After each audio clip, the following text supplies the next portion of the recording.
1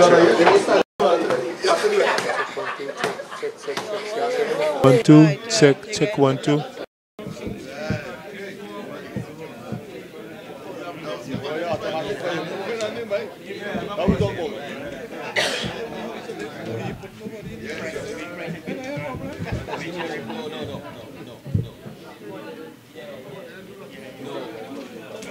They can't force the player, let you.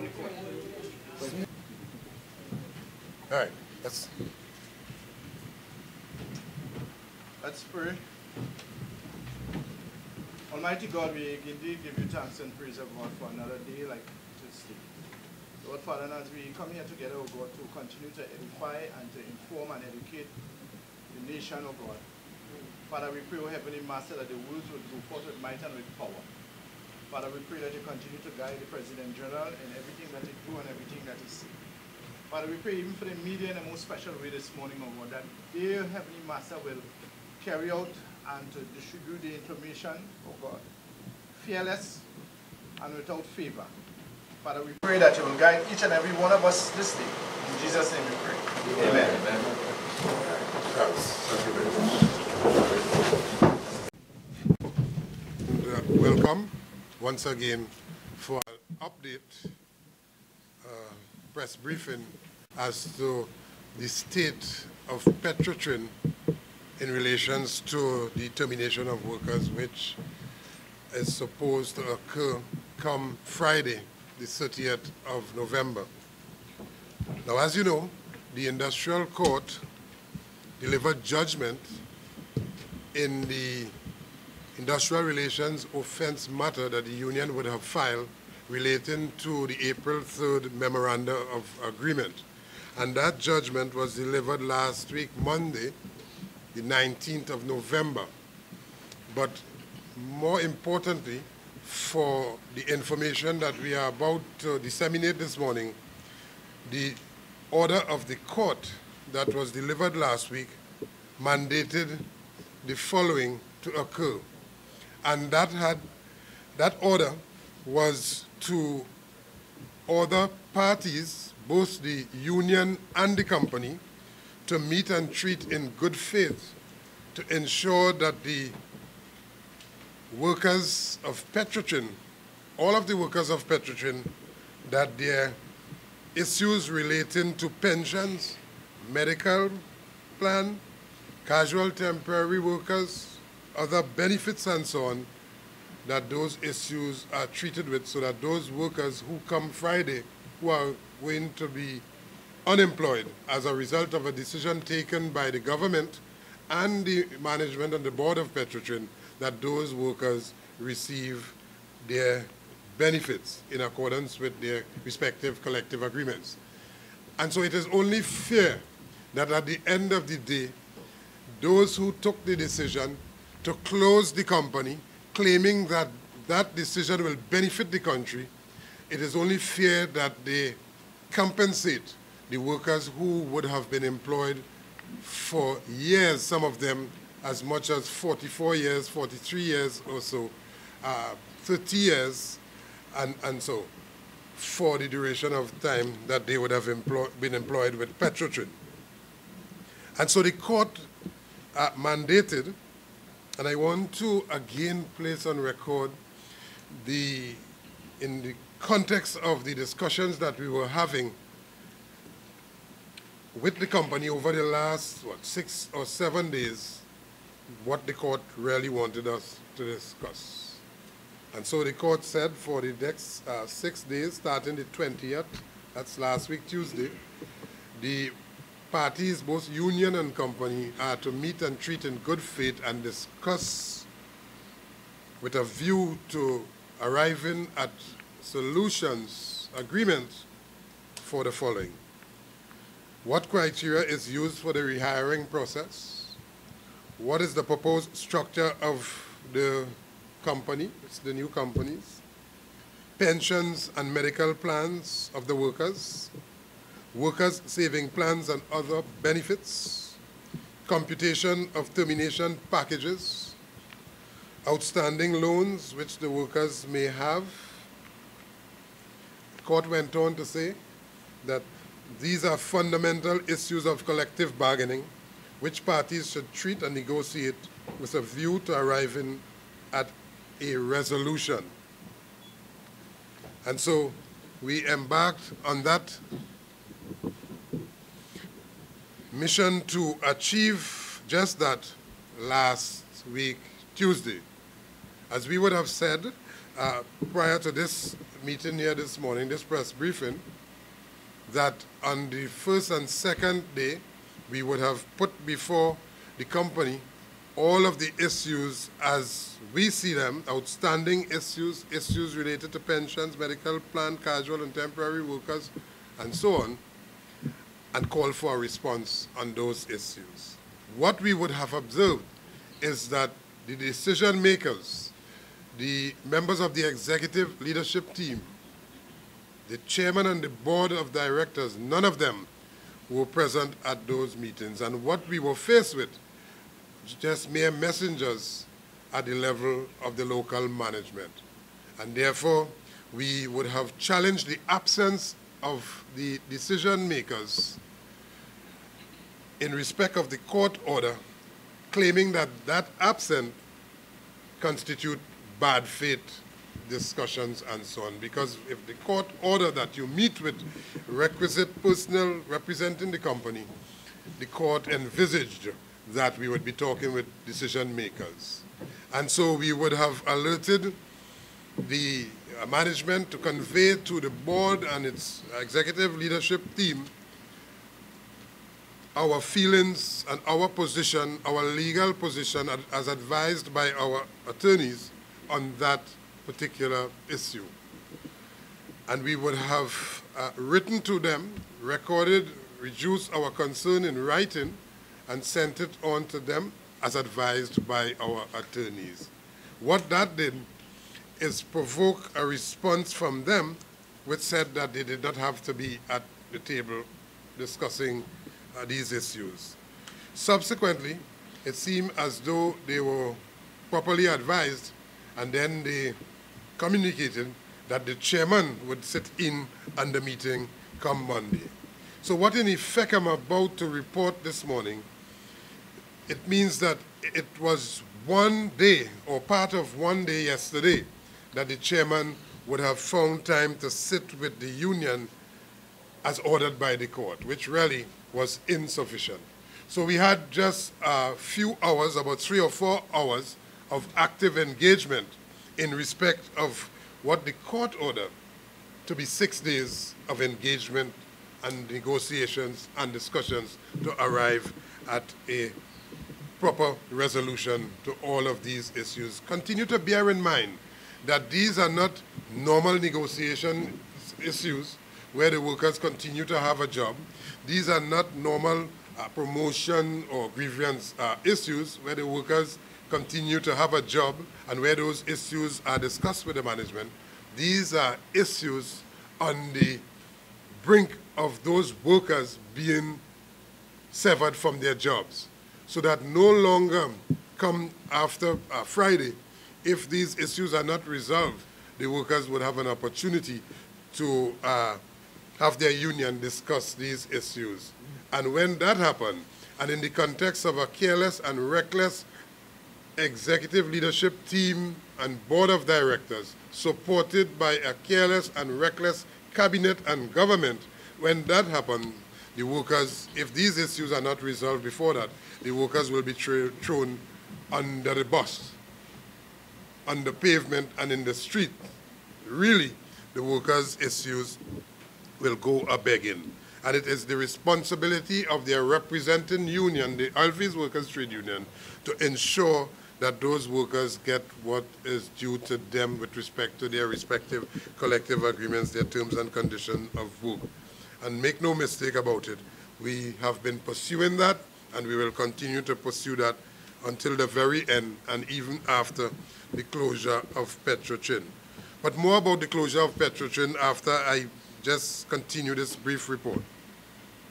In the area of pensions, we would have been privy to, and we made it public over the weekend, we would have been privy to a document written to the chairman, Mr. Wilfred Espionnet, that letter penned by Republic Bank Limited, the trustees for the Petrotrin Employees Pension Plan, expressing their deep concern about the state of the pension plan, that the Petrotrin pension plan is in deficit of some $2.73 billion, and that sending all of the workers home will further exacerbate that deficit, and that the plan will not be able to meet its current demands consistent with the trust deed and rules, consistent with all of its membership entitlement for that plan.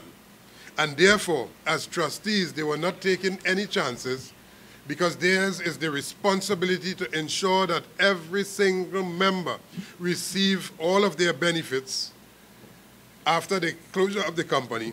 They were not taking any chances, and therefore they were prepared to go to court to wind up the plan. And so once we had that information, we made it public. Now bear in mind, we were always saying that the pension plan is in deficit by virtue of the fact that they were not filling vacancies and because of the investment climate that continues to be down. And because of 1 and 2 above that I've just stated, the plan was in deficit prior to 2018. We were always making that public, and which is why we said they should have filled the vacancies. We consistently made that point, because contractor workers and casual temporary workers do not pay into a pension plan. It is permanent workers. And so with some over 800 vacancies for a consistent period of time, it would have rendered the plan in deficit. Now to fast forward to 2018, November 2018, where the board of directors, they have taken this decision supported by the cabinet, the government of Trinidad and Tobago, to send send all of these workers home, all of Petrotrin workers home, and close down Petrotrin. There will be no more contribution coming to the plan. And therefore, the position taken by the trustee, if that occurs, we were warning, and we are still warning, that it will cause cessation of those who are in receipt of pensions right now, the prior retirees, and those who would be made retirees come after Friday, November the 30th. And so once that occurs, the whole Petrotrin pension plan will be thrown into chaos and confusion. Nobody will benefit. And it is to avert that we were urging the company yesterday, urging the chairman in particular, to rectify the situation before November the 30th. We were given the assurance by the chairman that in fact there is a deficit, he admitted, but that they will find the requisite funding to guarantee the trustee, which trustee that they are in discussions with at the moment, to avert this type of action on the part of the trustee. So let me make that clear. We were told by the chairman in the meeting yesterday not to worry, that he's in discussion with the trustee, and he's also sourcing funds. Which funds will come, or the guarantee will come from the shareholders, and the shareholders are the government of Trinidad and Tobago. And that this problem that the trustee clearly identified will be taken care of in time for Friday. I want to say this morning, we don't trust the word of the chairman. We don't trust the word of the government, of the cabinet, and therefore as we speak, we still hold the view that we have to look out very scrupulously and guard jealously and pay close attention to what is happening between now and Friday, because you could very well find a situation that Friday comes, November the 30th comes, and they send all the workers home, but what they guarantee is not in place. Take your mind back to last week in the Senate, where the Minister of Energy, and prior to that the Minister of Finance, both of them belonging to the Cabinet of the Government of the Republic of Trinidad and Tobago, both of them who are charged with the responsibility to speak the truth and to let the public know the facts, both of them would have said that the pension fund, Petrotrin pension fund, is sound and solid and that it is healthy and that it can pay out the benefits. The trustees said differently. The actuaries and their report said differently. And today as we speak, it is a fact that it is in deficit. And the chairman, by his admittance yesterday, also agreed, by implication, that both ministers would have conveyed misinformation to the public. It is our respectful view that they would have done that knowingly. It's our view, because they could not know, given the fact that they are with the authority to summon all of this information before a decision is taken. Let me also say at this point that we are welded to the view today more than ever that the decision to close Petrotrin was a knee-jerk reaction based on the union's action of identifying the ills in governance, malperformance and so on, maladministration, corruption, and the lack of the government's ability to govern Trinidad and Tobago properly, which lack of governance also affect our members and members of the public at large. And therefore, it is in our discharge of our responsibility to our members and the public that caused the government to react in a way to spite the union, close down Petrotrin, that being a knee-jerk reaction that is throwing the country today, Trinidad and Tobago, into a state of chaos. We are in this position because of a knee-jerk reaction, because of a government that is vindictive, because of a government that cannot or do not want to stand scrutiny for their bad performance. When they were in opposition, every single day up and down the streets in the four corners of this country, talking about the poor performance of the government then. But they don't want to be scrutinized. You can close down Petrotrin, all of the state enterprises, you can close down Trinidad and Tobago. The oilfields workers will be still here talking about bad performance of any government that seeks the mandate of the people. And therefore, we come back to the point that these decisions were not well thought out. When we asked the question on August the 28th, did you calculate the cost to close Petrotrin down? They did not have that cost. When we asked the question at this late moment yesterday to the chairman, what is the cost to close down Petrotrin? He said there are moving parts, and they still do not have the cost. What that clearly states is that we are correct in expressing our view that they did not contemplate correctly the cost, both in terms of the finances and also in terms of the social dislocation that would come to not just the workers, but to the entire citizenry of Trinidad and Tobago. We are vindicated already in that regard.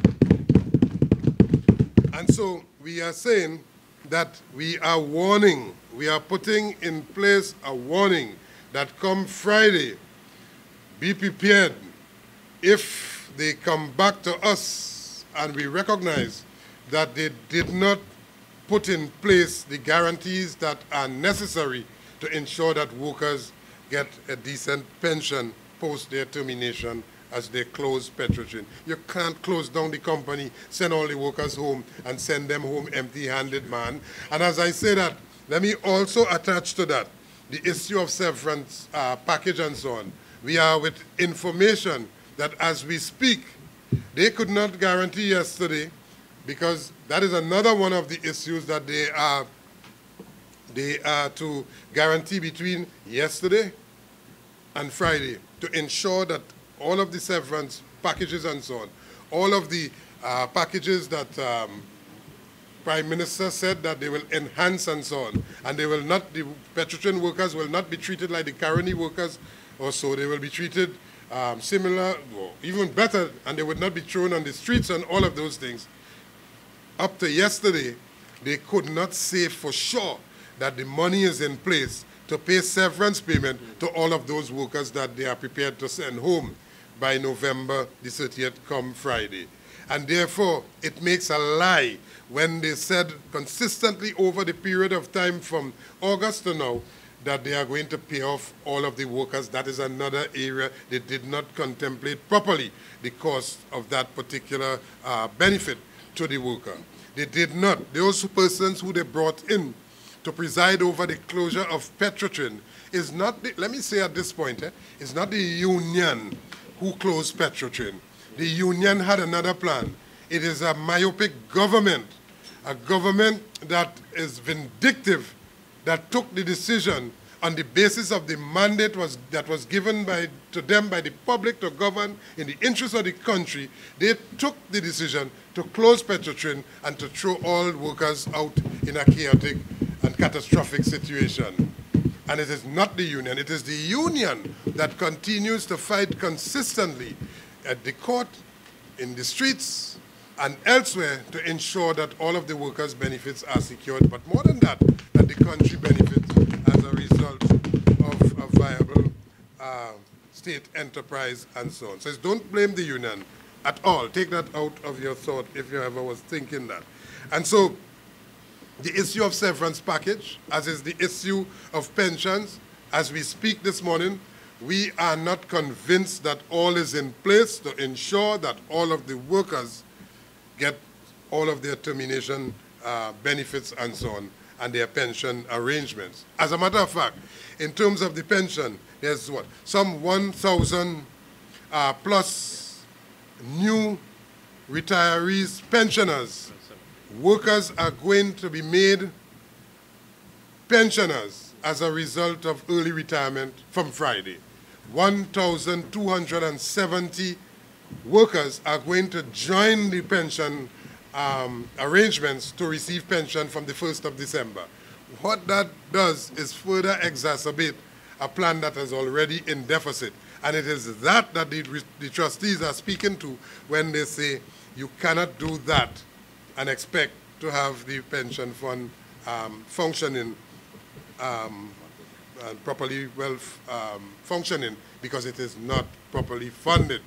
And so we call on the government of Trinidad and Tobago, who had taken this decision to accept the recommendation of the board to close Petrotrin, to do the correct and decent thing, the fair thing, consistent with the mandate to govern for all of the citizens of Trinidad and Tobago, to ensure that all of these workers that you are putting on the breadline come Friday, ensure that all of them receive all of their termination benefits and pension arrangement and so on, consistent with their collective agreements. Those are not things that we are asking for, by the way, or favors that we are asking. We are asking that, one, you observe the order of the court, and of course, observe the respective collective agreements, their provisions contained to ensure that workers get what they are entitled to. Let me also say, for those who don't understand and who needs the additional clarity, these benefits are as a result of terms and conditions based on what workers would have already worked for. And so when you enter and you signed up for a job at Petrotrin, your pay was accompanied with particular terms and conditions for different situations. This situation, we want to ensure that the workers receive all that they are entitled to. Let me also touch on two other areas that are of crucial importance. One, it is the casual temporary workers. Casual temporary workers who would have provided yeoman service to Petrotrin in time of Petrotrin's desperation, in times of Petrotrin's need, and in areas where permanent workers would have been on approved leave of absence and so on of one kind or another. The casual temporary workers would have filled in and ensure that they provided dedicated service to Petrotrin. And those casual workers, they range from 1 year service to 20 to 25, 30 plus years service.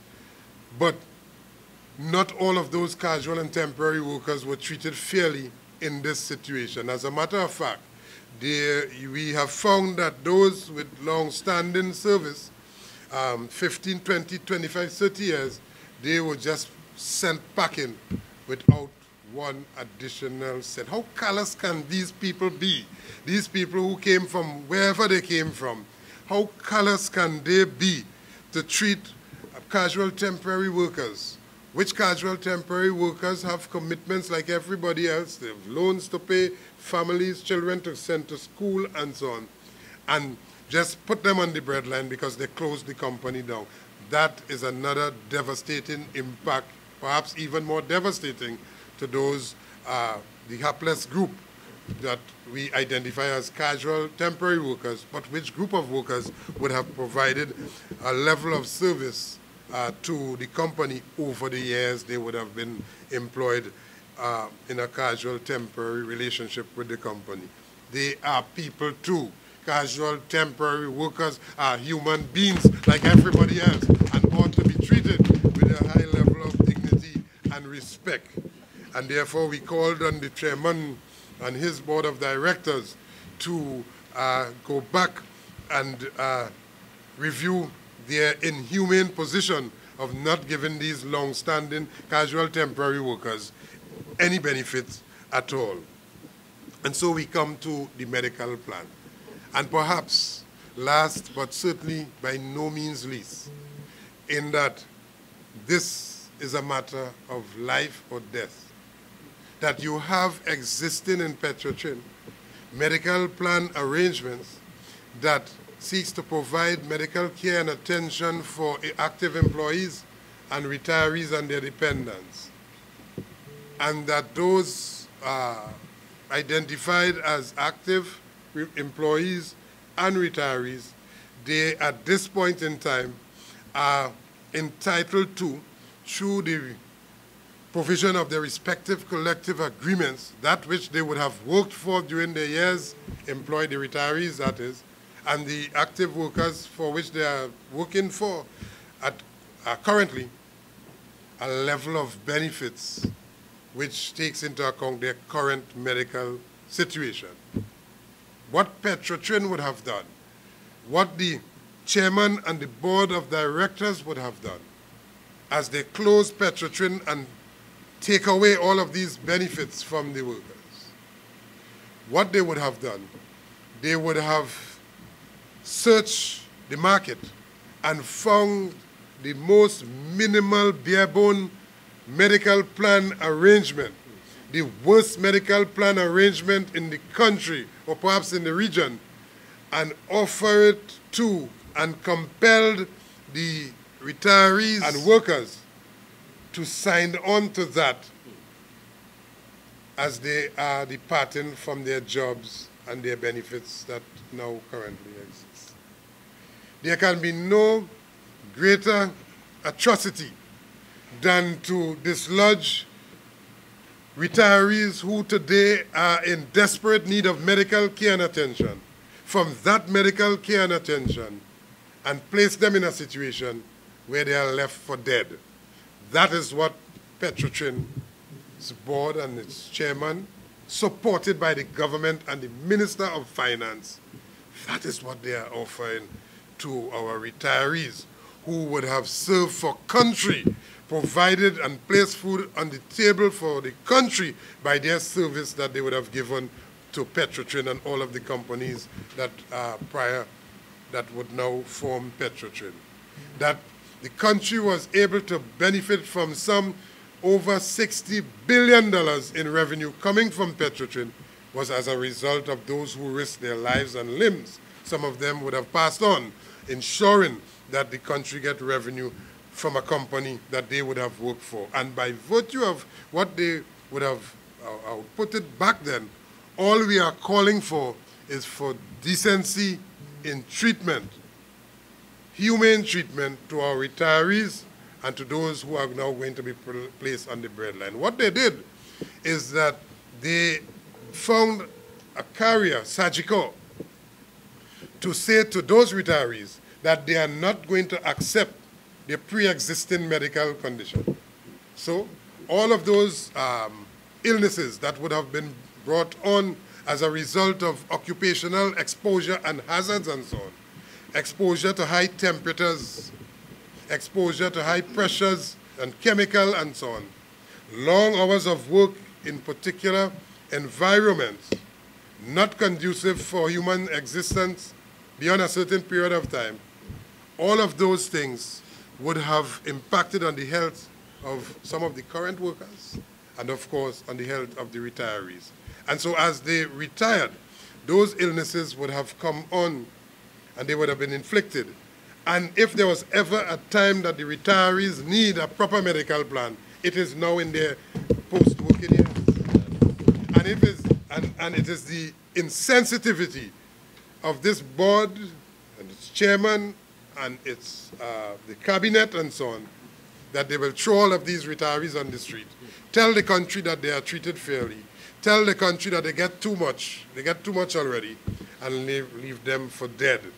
Our position is that it is grossly unfair to have an insurance tell those retirees the benefit of your pre-existing medical condition that you are now being treated by the current arrangement, you would no longer have that.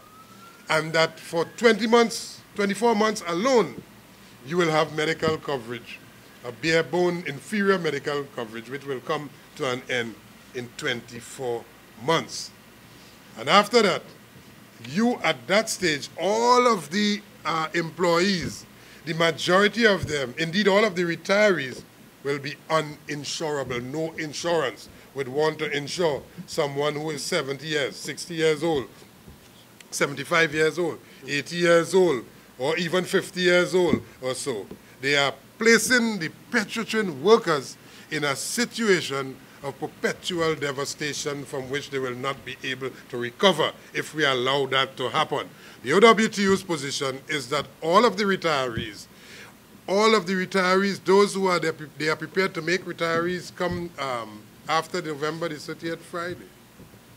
And those existing retirees deserve a better medical plan that would take care of their current illnesses and that would take care of their situation for the rest of their lives. Because the current medical plan arrangement guarantees them medical attention for the rest of their lives. But let me hasten to add this.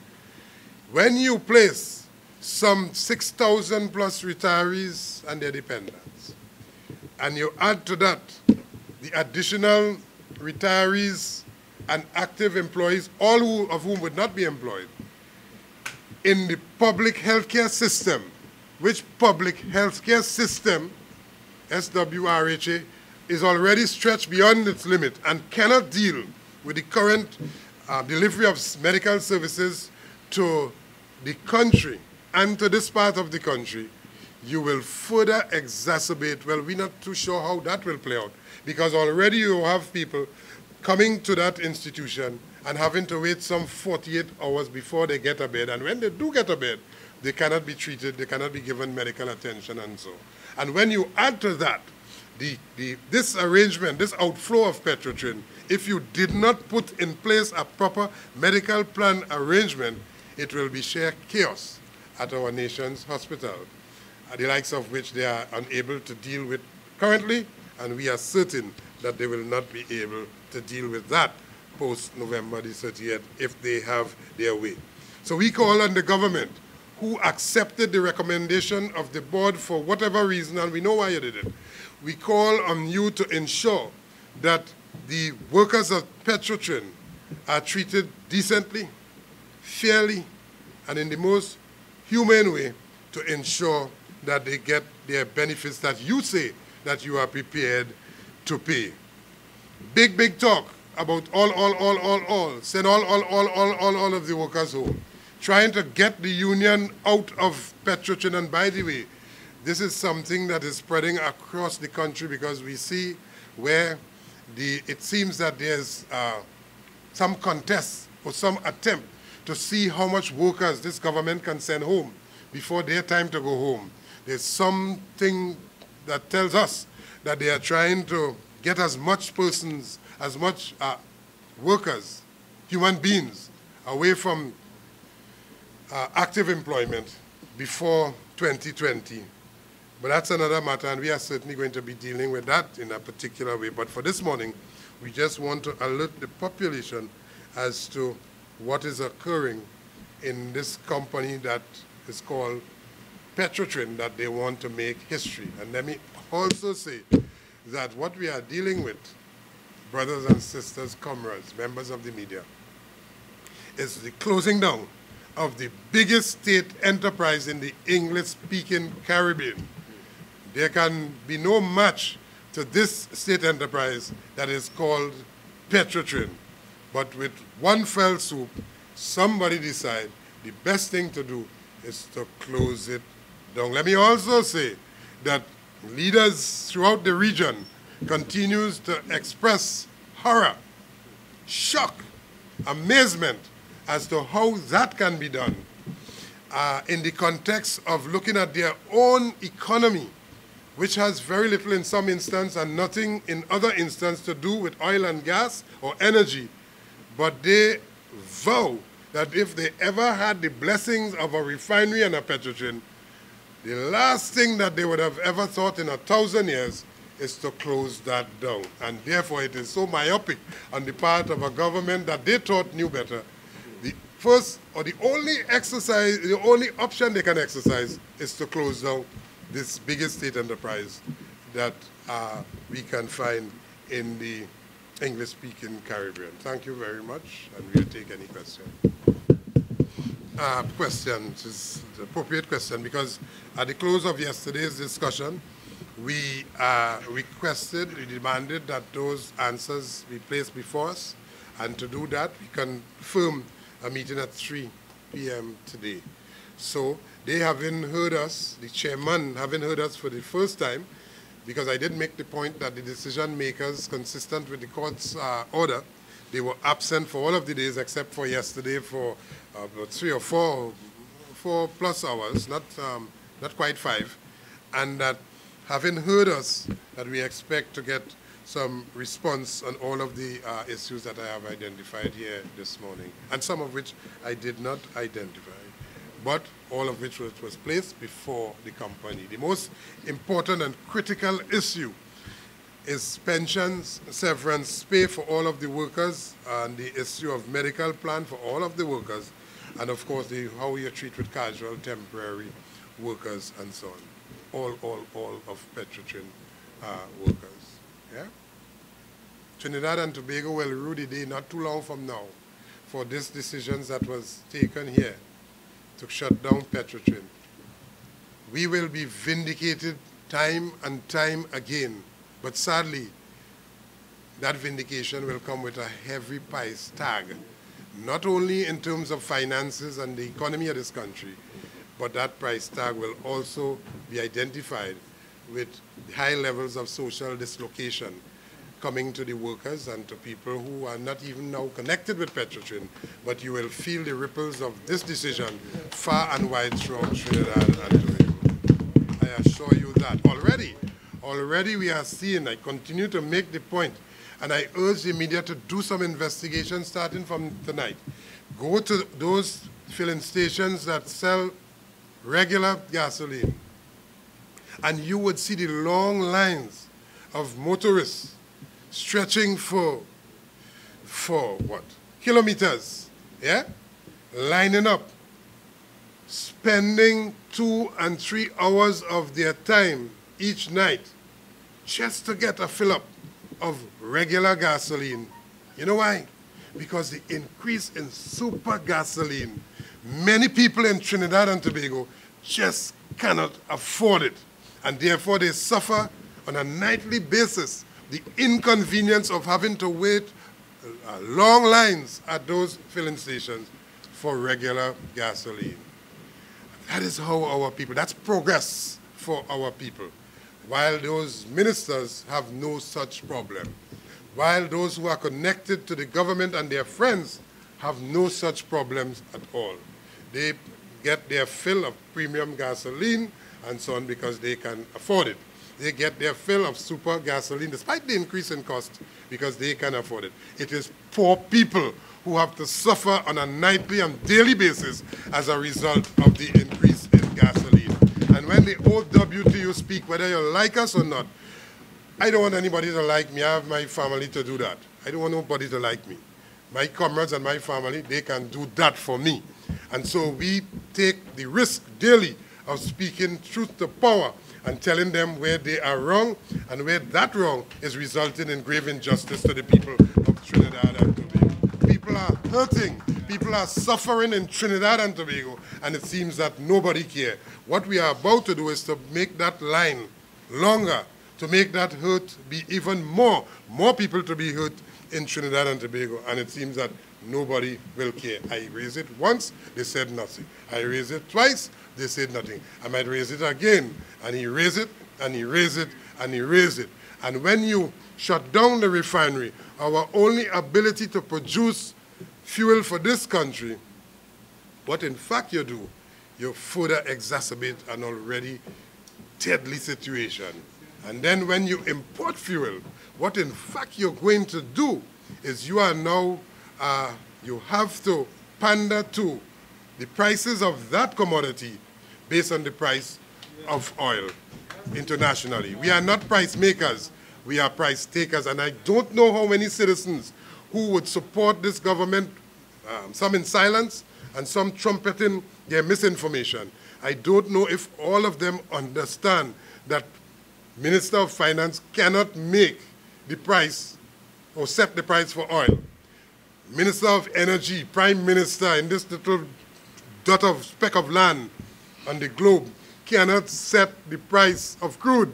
And what that means is that they have to respond to the vagaries of the market. If it goes up, that is what they would have to pay for fuel as a result of the price of oil going up. And that is what they will not subsidize that. They will pass that cost on to you, the citizens of Trinidad and Tobago. So as you wave your balize, save it. Don't wave it, save it.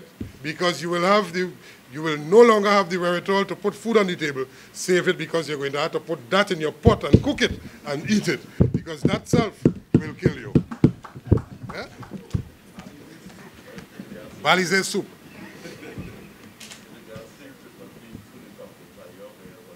What is that? Yes. Oh, yes, thank you very much. And, you know, I always like a South media. They're always attentive and ask the appropriate question, with one exception. So let's thank you for that. Because, you know, I listed them, and I was about to tell you that the first two, what criteria is used for the rehiring process, and what is the proposed structure of the new companies. The chairman and the board consistently refuse to answer those questions. Let me say that again. And thanks again, comrade, for raising or pointing me back to those two questions. They refuse, and that is important because it is listed here as part of the order of the court.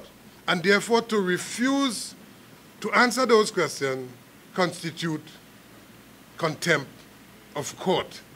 And we will be going for contempt of court proceedings in respect of their refusal to answer those questions. They claim that it is new companies, they are new companies, and therefore they don't have to answer that. We said that you are the directors, and if you remember, one Ajoda Singh and one Wilfred Espiene, both members of the board of Petrotrin, are also members of the board of these new companies and so on, same owners. And therefore, in respect of that, they are duty-bound to provide answers that are contained in the questions coming from the court. They did not answer, but we will be going for a contempt of court proceedings in respect of their refusal to comply with that order.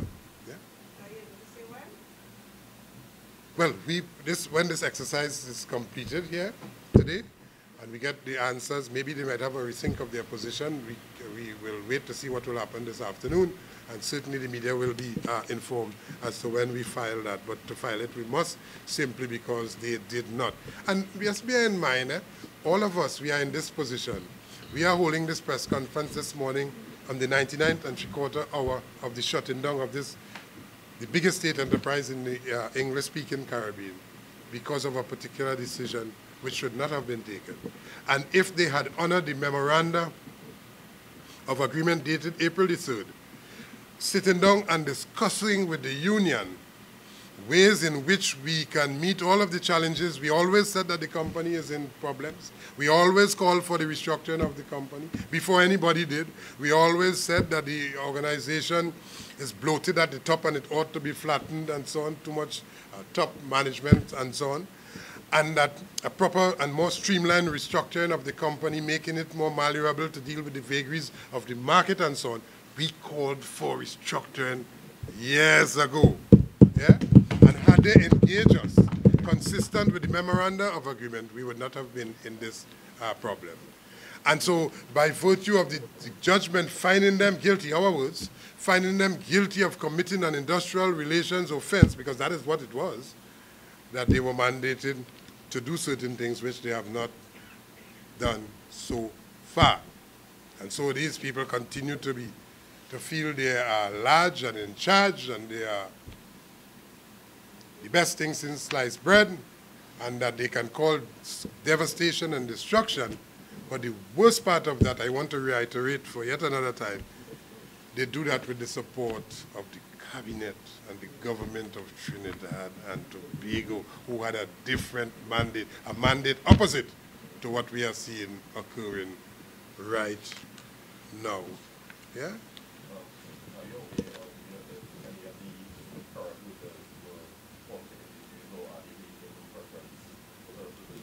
We suspect that might be happening.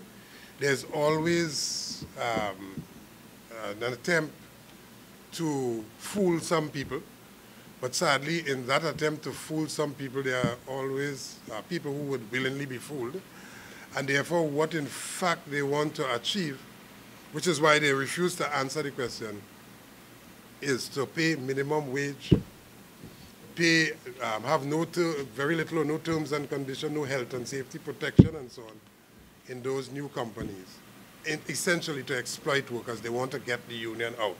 Because if there's their belief, if they get the union out, they can wreak havoc and so on. And that is what they would consider to be profitable and successful and so on. He said, and I want to place on record again this morning, that hold back that. I'll hold back that one. But let me just say, they complained about the high salaries of workers, about the high pay that workers are receiving in Petrotrin. And Petrotrin can't afford, they can no longer afford. But it is the same Petrotrin resources, finances, that they will use to pay a battery of lawyers, 3 senior counsels, and so on, to fight against an agreement that they would have made. It is the same Petrotrin, yeah, that they say don't have money. They are now flying in the face of everyone, saying that they are prepared to pay a CEO some $250,000 per month for part of the company, yeah? And that's his basic wage. He didn't talk about all of the benefits. Basic wage for part of the company, when you had before the president of the company being paid less than half of that for the whole of the company. Our proposal would not have seen that occurring at all. In fact, in that part of the company, they are proposing to have some 45 managers, where we had 11 managers, where the union said 11 managers were too many, and our proposal was to cut that down. They have gone to 45 managers. What in fact you're going to see happening there is that you're going to have a selected number of high-paid people and then a number of exploited persons. It will be likened to modern-day slavery for yet another time. And let me also say, those are not joking issues, Ivan. Those are not laughable issues, Ivan. Long lines at the gas stations, 2 and 3 hours a night is not laughable issues. Workers losing their jobs are not laughable issues. Retirees sick on their stretchers and wheelchairs and so on, coming to beg for a proper medical plan, it's not laughable issues. People being murdered every day in this country, butchered, is not laughable issues. Failing economy is not laughable issues. but they will have you laugh at yourself to get away from focusing on what they're supposed to do. Yeah? It is likened to the problems we had, the indignity we faced on the plantation, and you had one or two of us, the house niggers, who were called to perform for massa, put on the clown hat, the big hat sombrero is too big, and the clown boots, and dance and sing and make joke for massa, genuflect to pleasure massa, run down to massa, and do that for massa, to pleasure massa in the most pleasurable way massa want, at the expense of what was happening on the plantation. Those are not laughable issues. And to laugh at that is to denigrate and to make light what are serious issues for Trinidad and Tobago.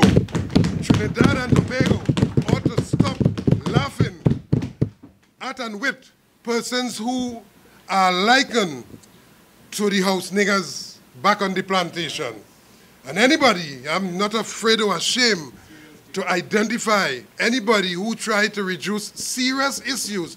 I mean, time for laughing done. This is time for seriousness. And anybody who tried to sit down and reduce people's serious issues to laughable matter are persons who are likened to the house niggers back on the plantation. Put on your big sombrero, put on your clown boots, make joke for massa, let 1% laugh. Let the workers and people of this country suffer, but the OWTU will continue to point them out, yeah? Regardless of how they look. Yeah? Who the sombrero fit, pull the string. Thank you very much. And that's a good one for you. Yeah.